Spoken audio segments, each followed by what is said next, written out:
Küçük, ekonomik otomobiller üretme konusunda çok başarılı olan Fiat, ürettiği Fiat 500 modeliyle İtalya sınırlarını aşarak Avrupa halkının da araba sahibi olmasını sağlar.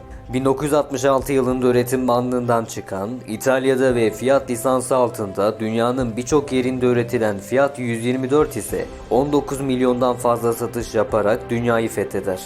Fiat'ın hikayesi serinin ikinci videosuyla başlıyor. Diktatör Mussolini hükümetinin Fiat'tan halkın arabasını üretmesini istemesi üzerine Fiat, 1936 yılında dünyanın ilk modern seri üretim süper mini otomobili olan Fiat 500 Topolino'yu üretim bandından çıkarır. İki kapılı 550 kilogramlık araç İtalya ve Avrupa'da büyük talep görür.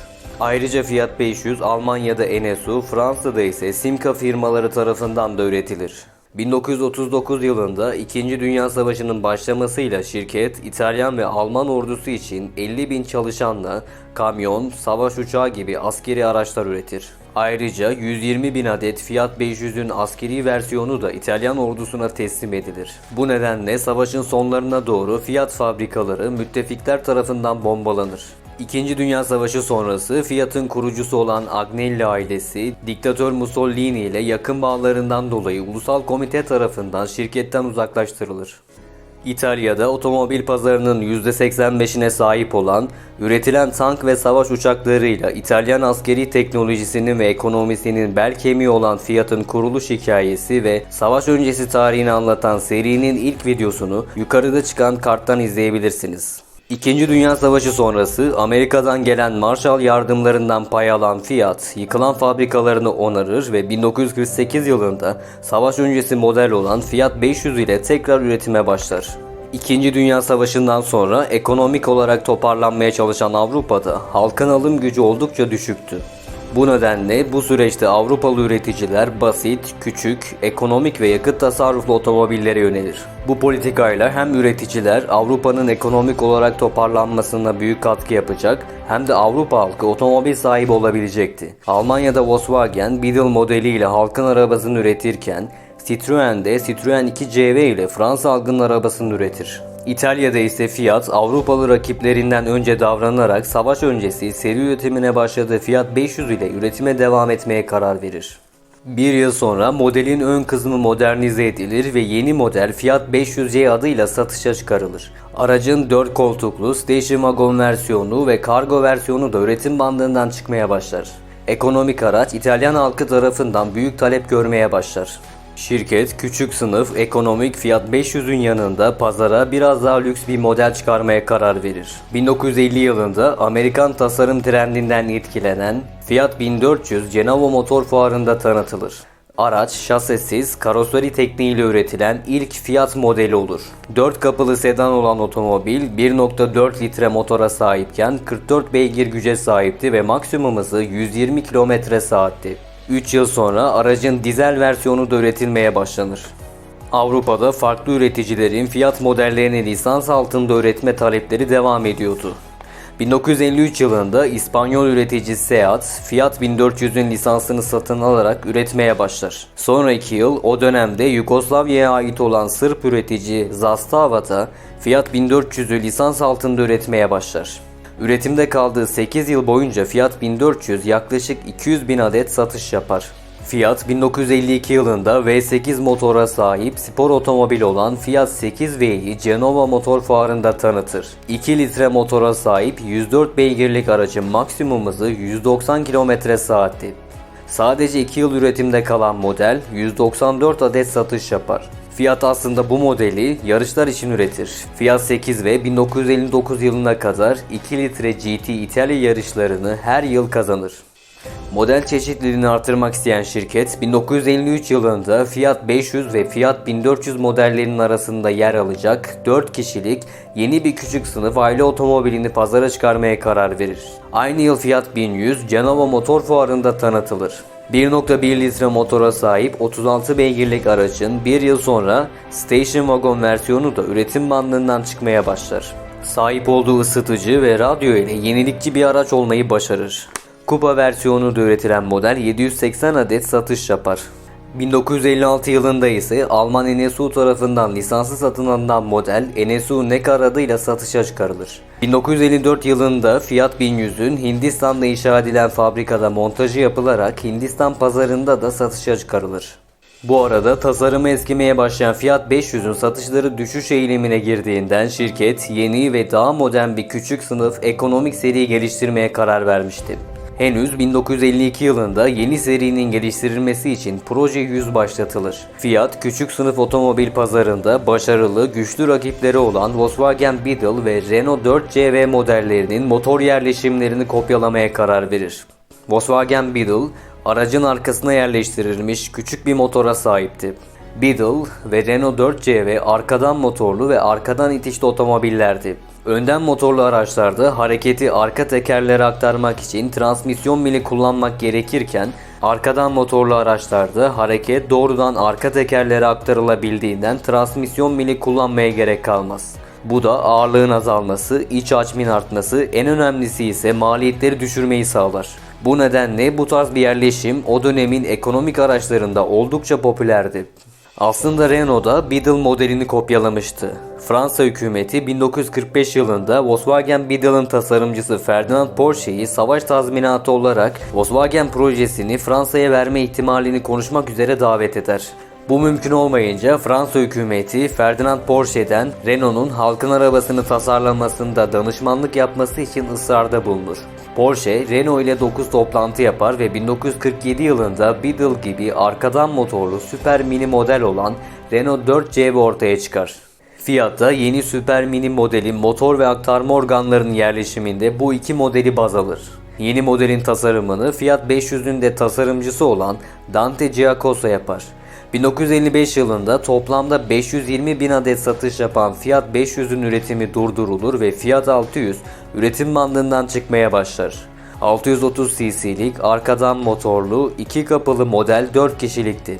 Yalnızca 585 kilogramlık ağırlığa sahipken saatte 95 km hıza ulaşabiliyordu. Araç, hidrolik kampana frenleri ve amortisörlü süspansiyonuyla sınıfı için yeterince konforluydu. Fiat 600 günümüzde 6700 euroya denk gelen fiyatla satışa çıkarılır. Yeni model istenen etkiyi yapar ve satışa çıkarıldıktan birkaç ay sonra talep o kadar artar ki bekleme listesi birkaç yıla kadar uzar. Aracın ekonomik fiyatı ve fazlasıyla yakıt tasarruflu oluşu bu başarıyı getirir. Araç İtalya dışında da büyük talep görünce İspanyol Seat ve Alman NSU da aracın lisansını satın alarak üretmeye başlar. Yugoslavya'da ise Zastava firması Zastava 750 adıyla aracı satışa çıkarır. 1956 yılında ise şirket Fiat 600'ün 6 kişilik minivan versiyonu olan Fiat 600 Multiple'yi üretim bandından çıkarır. Araç İtalya'da taksi olarak yaygın bir şekilde kullanılır. 1950'lerin İtalya'sında genç neslin Vespa'nın ve diğer markaların motosikletlerini kullanması oldukça yaygındı. Çünkü hala halkın alım gücü düşüktü ve ailelerin çocukları için araba satın alması bütçelerini aşıyordu. Fiat 600 ekonomik, kullanışlı otomobiller için iyi bir başlangıç olmuştu. Şirket, ailelerin motosiklet yerine otomobil tercih etmesini sağlamak için çok daha ekonomik bir model geliştirmeye karar verir. Dahiyane fikir, Fiat'ın Alman yan kuruluşu Neckar firmasından gelir. Neckar'ın bir çalışanı baş tasarımcı Dante Giacosa'ya Volkswagen Beetle modelinden esinlenen mikro otomobil tasarımını gönderir. Giacosa tasarımı çok beğenir ve projeyi başlatır. Yeni modelde hedef olabildiğince maliyetleri en aza indirmek olur. Araçta 480 cc 2 silindirli küçük bir motor tercih edilir. Bu küçük motordan en iyi verim almak için aracın aerodinamiği en üst seviyeye çıkarılır. 3 metrenin altındaki uzunluğuyla eski jenerasyon Fiat 500 Topolino'dan bile kısa olur. Ayrıca çok basit bir arka koltuk kullanılırken Citroen 2CV modelindeki gibi kumaş tavan tercih edilir. Yeni Fiat 500 1957 yılında pazara çıkarılır. Aracın satış fiyatı Fiat 600'den %20 daha düşük olur. Şirketin beklentisinin aksine ilk zamanlarda satışlar düşük seviyede kalır. Aracı kaba ve kullanışsız bulan tüketiciler Fiat 600'ü tercih etmeye devam eder.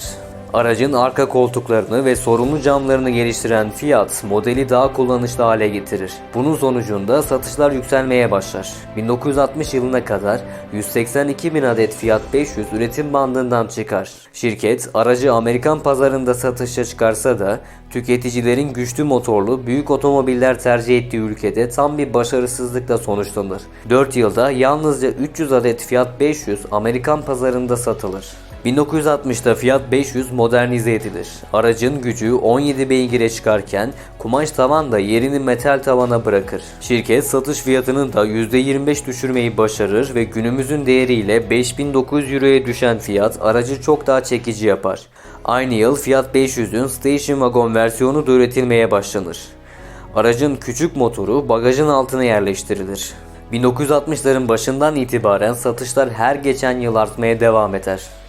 Bu arada 1958 yılında üretimi durdurulan Fiat 1400 bir yıl sonra yerini Fiat 1800 ve 2100'e bırakır. Orta sınıf aile arabası olan Fiat 1800 75 beygirken maksimum hızı 142 km/saatti. Modeller dönemin Lancia ve Alfa Romeo modellerinden çok daha ekonomik olan büyük, şık, güçlü otomobiller tercih eden tüketicilere hitap eder. Aracın Station Wagon versiyonu da üretim bandından çıkar.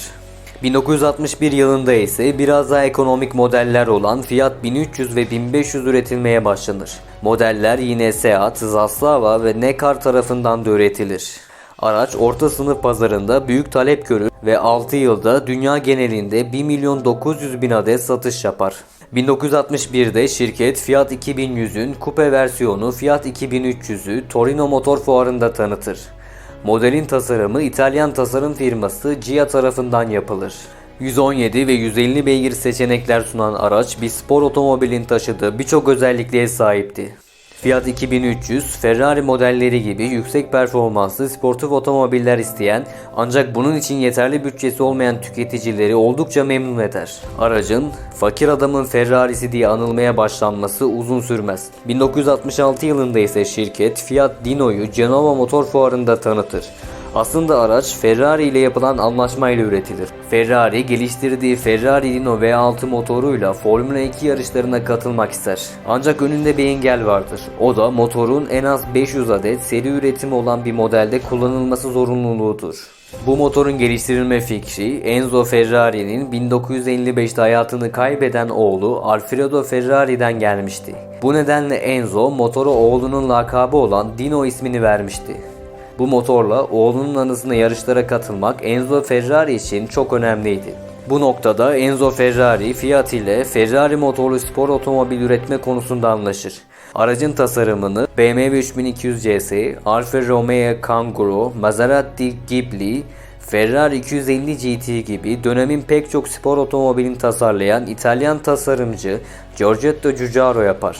Fiat 500 adet aracı 12 ayda üretir. 3 yıl içinde 3670 adet Fiat Dino satışı yapılır. 1960'larda Fiat dünyanın 5. en büyük üreticisi iken Avrupa'nın da Volkswagen'den sonra 2. en büyük üreticisiydi.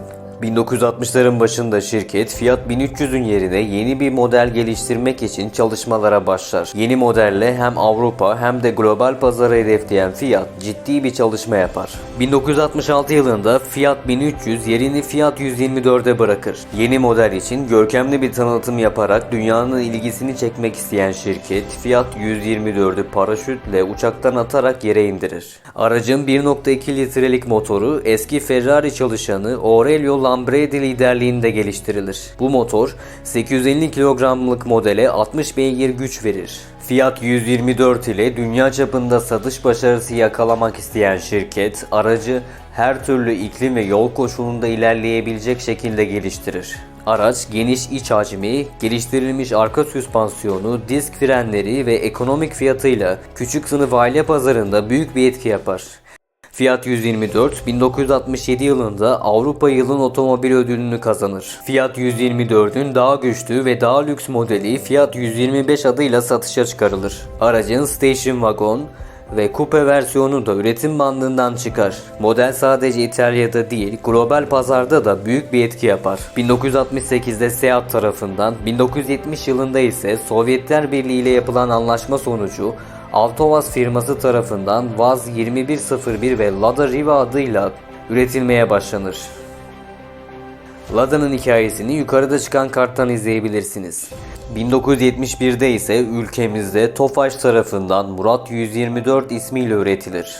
Aynı yıl Güney Koreli Asia Motors tarafından da Fiat Kia 124 adıyla üretilmeye başlanır. İtalya'da 8 yıl üretimde kalan Fiat 124 yerini Fiat 131'e bıraksa da çok uzun yıllar dünyanın farklı yerlerinde üretilmeye devam eder. Dünya genelinde 19 milyondan fazla satılan Fiat 124 ve türevleri otomobil tarihinin en çok satılan 5. modeli olur.